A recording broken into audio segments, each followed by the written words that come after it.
আসসালামু আলাইকুম।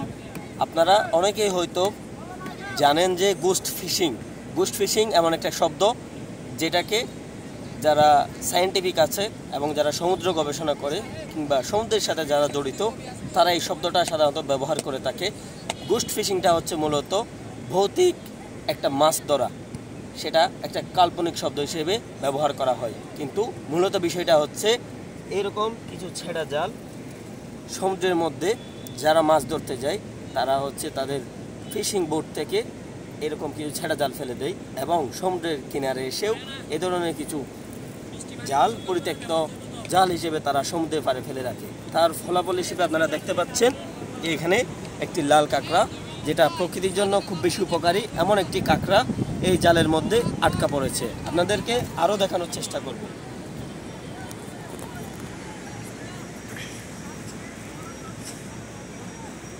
আমার পাশে আরও কয়েকটা ছেঁড়া জাল এভাবে পড়ে আছে।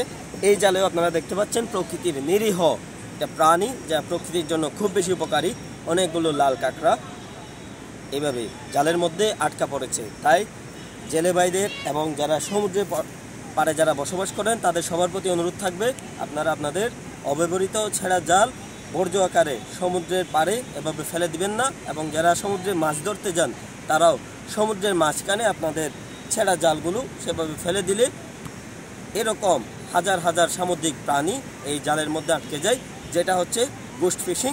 আমরা গোস্ট ফিশিং থেকে নিজেদেরকে বিরত রাখবো, ছেঁড়া জাল সমুদ্র সৈকতে ফেলা এবং সমুদ্রের পানিতে ফেলা থেকে বিরত থাকবো।